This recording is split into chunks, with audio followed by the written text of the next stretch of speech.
ITI की सभी subject की प्रिपरेशन करने के लिए और सीबीटी एग्जाम पास होने के लिए सब्सक्राइब करें हमारे चैनल को और सबसे पहले नोटिफिकेशन पाने के लिए दबाएं इस बेल आइकन को। का दोस्तों स्वागत है आप सभी का यूट्यूब पर आप देख रहे हैं आईटीआई अपडेट्स। तो गाइस यहाँ पर मैं आप सभी को दिखाने वाला हूँ आपके सेकंड ईयर के एग्जाम में जो भी यहाँ पर क्वेश्चंस एग्जाम में आ चुके थे वही क्वेश्चंस हम यहाँ पर आपसे करवाने वाले। तो दोस्तों वीडियो के साथ बने रहे। अगर आप इलेक्ट्रिशियन कर रहे हैं तो यार वीडियो को अंत तक देखें, नहीं तो आपको यहाँ पर इलेक्ट्रिशियन के अच्छे खासे क्वेश्चंस आप यहाँ से मिस कर देंगे। 18 दिसंबर से एग्जाम शुरू होने वाले ऑनलाइन सीबीटी एग्जाम। तो गाइज इसको मत ये अपने हाथ से चांस जाने देना, क्योंकि मैं यहाँ पर आपको एग्जाम 100 क्वेश्चन ही यहाँ पर मैं पढ़ाता रहता हूँ। तो चलिए गाइज कुछ देर ना करते हुए आपका सीधा इलेक्ट्रिशियन का पेपर मैं यहाँ पर आपको सॉल्व करके दिखाता हूँ। चलिए देख लेते हैं। तो दोस्तों यहाँ पर आप देख सकते हैं ये जो है क्वेश्चन 2018 का एडमिशन था इस छात्र का, और इसने एग्जाम दे दी थी। कब दी थी? 4 मार्च को दी गई थी गाइस। तो इसका देख लीजिए यहाँ पर ट्रेड थ्योरी और उसी के साथ साथ वर्कशॉप कैलकुलेशन का। तो दूसरा वीडियो आने वाला है वर्कशॉप कैलकुलेशन का, तो वो भी देखिए। सेकंड ईयर के लिए कॉमन क्वेश्चन है वो हम यहाँ पर देखने वाले। तो सबसे पहले हम देखेंगे इस छात्र ने क्या क्या गलती करी और कहाँ पर इसने गलत क्वेश्चन को चुना गया। तो गाइज यहाँ पर देख सकते हैं प्योरली आंसर क्वेश्चन पेपर यहाँ पर देख सकते हैं। दिल्ली जो डायग्राम दी गई थी उसमें से इस पार्ट का नाम क्या है गाइज, क्योंकि ये मराठी में महाराष्ट्र में एग्जाम हुई थी। तो देख सकते हैं आपकी उस किस लैंग्वेज में एग्जाम आती रहती है। तो गाइज आप यहाँ पर देख सकते हैं। तो गाइज यहाँ से आप देख सकते हैं।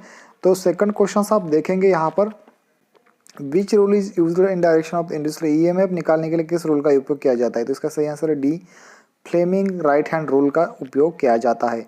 उसके बाद देख लीजिए इसका ईएमएफ इन डीसी मोटर में, डीसी मोटर में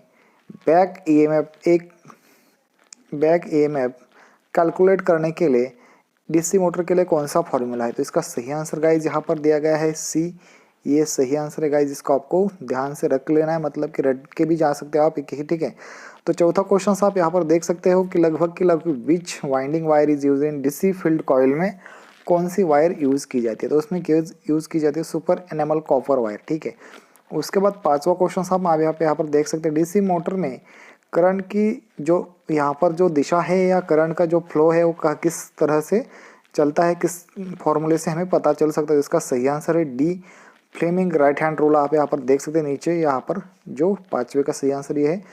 छठे का सही आंसर यहाँ पर देख सकते हैं आपकी which instrument is use to test armature winding for short and open circuit के लिए कौन सा है? तो यहाँ पर है सी, इसका सही आंसर है। तो एक्सटर्नल ग्रूलर की मदद से ये काम किया जाता है।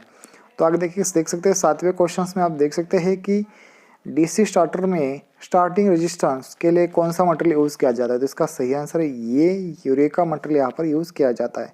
तो ये आंसर सही लिखा था। उसके बाद देख सकते हैं एसी मोटर विच फॉर्मूला तो calculate total electrical degree in stator. Electrical की डिग्री किस फॉर्मूले से आप कैलकुलेट कर सकते? इसका सही आंसर है डी, ये है 180 स्लॉट इंटू स्लॉट की जो वैल्यू है उससे गुना करना है यहाँ पर। तो गाइस देखिए यहाँ पर कुछ डायग्राम्स आपको नहीं दिख रहे होंगे क्योंकि ये पीडीएफ मैंने डाउनलोड करके रखा हुआ था।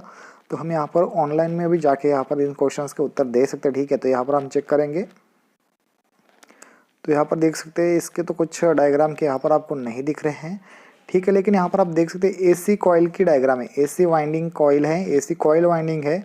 उसमें आपको क्या करना है, यहाँ पर आप देख सकते हैं एसी कॉइल वाइंडिंग से इसका नेम आपको पूछा गया था। उसमें कुछ डायग्राम होगा तो उसको क्या क्या पूछा गया था, कॉइल वाइंडिंग नेम होगा वहाँ पर, वो आपको देना था। उसके बाद 9वां क्वेश्चन 10th का क्वेश्चन देखेंगे। What is the degree of electrical 6 pole stator of motor. 6 pole stator motor की डिग्री कितनी है? तो यहाँ पर है सी, सही आंसर है 1080 डिग्री होनी चाहिए। विच is the demerit of 3 phase concentric winding. 3 phase concentric winding के लिए डीमेरिट किस तरह से कर सकते हो? तो यहाँ पर है बी आंसर। यहाँ पर है स्टेपर फॉर्मरची आवश्यकता यहाँ पर होती है, मतलब इसकी यहाँ पर आपको ज़रूरत होगी। उसके बाद 12वां क्वेश्चन आप देखेंगे which type of single phase motor illustrated. यहाँ पर एक डायग्राम दी गई है, वो कौन सी मोटर है आप यहाँ पर समझ जाना। तो इसमें सही आंसर दिया गया है यहाँ पर D, capacitor start capacitor run motor. तो इसके लिए आपको समझना चाहिए, डायग्राम देख के आपको मोटर बतानी है। तो मैं इसके डायग्राम आपको लास्ट में दूंगा या एक दिन और किसी दिन में आपसे करवाऊंगा। तो यहाँ पर देखिए field step which single phase motor tapped field speed control method is employed है। यहाँ पर ये यूनिवर्सल मोटर ये बहुत सारी जगह पर पूछी गई है। उसके बाद देखते हैं सिंगल फेज इंडक्शन मोटर किस फॉर्मूले के ऊपर, किस वर्किंग प्रिंसिपल के ऊपर कार्य करती है, तो यह लेंस नियम के ऊपर कार्यरत करती है। 15वां यहाँ पर है गाइस, देख सकते हैं which is the application of universal motor है, इसका सही आंसर है फुल फ्रिक्शन, ये इसका सही आंसर है 15वां। 16वां देख सकते हैं how alternator are rated, alternator को किस चीज़ में मतलब कि उसका रेट किया जाता है, केवी ए में रेट किया जाता है, यहाँ पे आपको पता होना चाहिए। रोटेटिंग फील्ड टाइप अल्टरनेटर वापरने का फ़ायदा क्या हो सकता है, इसका यूज़ करने का क्या फ़ायदा होता है इसका इस्तेमाल करने का, तो इसका इस्तेमाल करने का फ़ायदा ये होता है कि 2 slip rings only required irrespective of number of phase, 2 slip ring को हम यूज़ कर सकते हैं और नहीं उनकी किसी में ज़रूरत लेनी पड़ेगी हर बार के लिए इसके, ठीक है। इसके बाद देख लीजिए इसमें एक और डायग्राम दे दी गई होगी इसमें, ठीक है, नीचे एक डायग्राम दी गई होगी, इसमें रोटरी कन्वर्टर का भाग दिया गया हो तो उसका कार्य पूछा गया आपसे। तो डी में आप देख सकते हो उसका काम है collect the delivered direct current, current को डिलीवर करना उसका काम है। तो गाइस देखिए इस क्वेश्चन में देखिए which is the main application of synchronous motor, guys यहाँ पर देख सकते हैं डी इसका सही आंसर है पावर फैक्टर करेक्शन डिवाइस, ये है 19 का। और यहाँ पर देख सकते हैं 20वां question what is the advantage of motor generator set का, मोटर जनरेटर सेट का क्या फायदा होता है, तो इसका सही आंसर है डी, डीसी आउटपुट वोल्टेज को कंट्रोल करना आसान हो जाता है। तो गाइस यहाँ पर मैं 20 क्वेश्चंस आपके करवाने वाला हूँ, तो थोड़ी देर में या सुबह में आपसे 20 क्वेश्चंस फिर मैं देने वाला हूँ। तो गाइस अगर आपको ये पीडीएफ चाहिए होगी तो डिस्क्रिप्शन में टेलीग्राम का लिंक और व्हाट्सएप का ग्रुप है, वहाँ पर मैं आपको यहाँ पर भेज दूंगा। तो 21वां भी क्वेश्चन हम यहाँ पर करेंगे। तो what is the name of amplifier, जो एम्पलीफायर दिया गया है डायग्राम में उसका एम्पलीफायर का नेम आपको कर देना। लेकिन गाइज यहाँ पर आप देख सकते यही क्वेश्चन है, आप जाके देख सकते हो निमी के पीडीएफ में, वही क्वेश्चन यहाँ पर विच इज एक्टिव कंपोनेंट, कौन सा एक्टिव कंपोनेंट है, डी ट्रांजिस्टर एक्टिव कंपोनेंट है, हम फर्स्ट लेंगे, ठीक है। What is the name of the, यहाँ पर एक सिंबल दिया गया था, ठीक है। ये ऑनलाइन पीडीएफ हम डाउनलोड किए हुए, इसमें से नहीं आई डायग्राम, लेकिन इसका सिंबल था डायक गाइज, सिंबल इसमें भी थ्योरी में भी आते हैं ड्राइंग में भी आते हैं। 24वां क्वेश्चन आप देख सकते हैं, इसमें इसका जो सही आंसर है, इसमें एक डायग्राम दी गई कंट्रोल पैनल में, what is nature of in control panel, तो इसका यूज़ है केबल बाइंडिंग स्ट्रैप का यूज़ किया जाता है हर जगह पर। 25वां क्वेश्चन देखिए which cable ties are use to bunch the wires tie वापरता, इसके लिए कौन सा नाइलॉन टाइज यूज़ किया जाता है। 26वां क्वेश्चन हम देखेंगे विच device is avoided the panel board assembly में, इसको अवॉइड किया जाता है, इसका सही आंसर ये सेंसर को पैनल बोर्ड असेंबली में नहीं बिठाया जाता, तो ये ध्यान में रखना चाहिए। What is the electric drive, कौन सा होता है इलेक्ट्रिक ड्राइव, तो सी है इसका सही आंसर। मोटर को नियंत्रण करने के लिए एनआरआ जो आने वाला इलेक्ट्रोमैकेनिकल घटक होता है उसके लिए कहा जाता है ये चीज़। उसके बाद 28वां क्वेश्चन हम यहाँ पर देख रहे हैं, यहाँ पर फिर से देखा डायग्राम के क्वेश्चंस कितने आए, मतलब यार 5 से 6 ऐसे कि डायग्राम के ऊपर ही क्वेश्चन आ रहे, इसका सही आंसर है बी डी सी बस।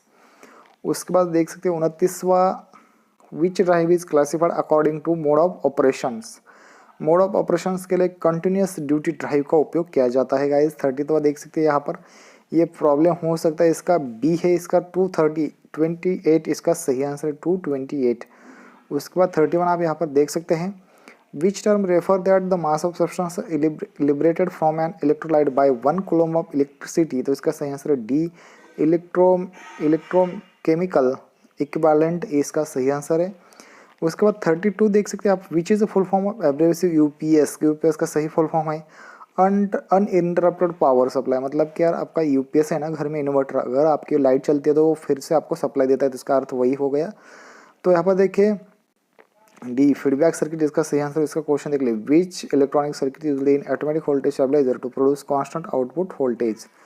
यहाँ पर देखिए 34वां देख सकते हैं हम यहाँ पर what is the name of the material used for making photovoltaic cell, photovoltaic cell के लिए कौन सा है, सिलिकॉन है गाइज। यहाँ पर 34 35 का हम यहाँ पर देखें which is conventional power generation, पारंपरिक, तो यहाँ पर देख सकते हैं डी औष्णिक, ये है पारंपरिक, मतलब कि कन्वेंशनल बोला जाता है, इसका यूज़ किया जाता है।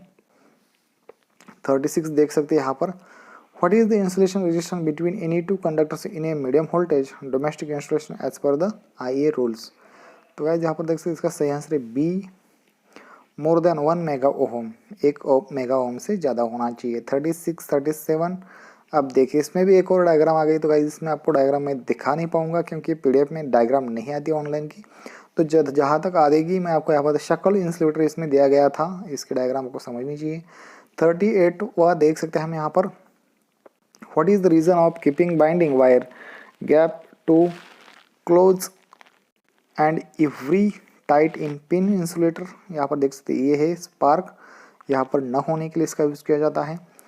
तो सर्किट ब्रेकर टूट ना जाए इसके लिए क्या चीज़ दी जाती है, तो एम ही वी इसका एक कैपेसिटी दी जाती है।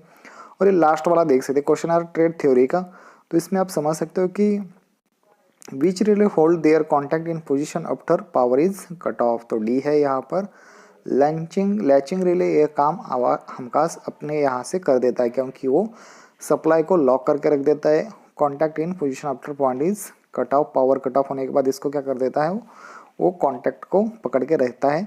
तो गाइज इस तरीके से आपको और भी क्वेश्चंस मेरे पास मिल जाएंगे। तो गाइज यार वीडियो आपको पसंद आ रही है चैनल सब्सक्राइब कीजिए, लाइक कीजिए और आगे अपने दोस्तों के साथ शेयर कीजिए। दोस्तों मिलते हैं नेक्स्ट वीडियो में ये वाले अपने वर्कशॉप कैलकुलेशन को वीडियोज़ लेके। तो दोस्तों चलिए मिलते हैं।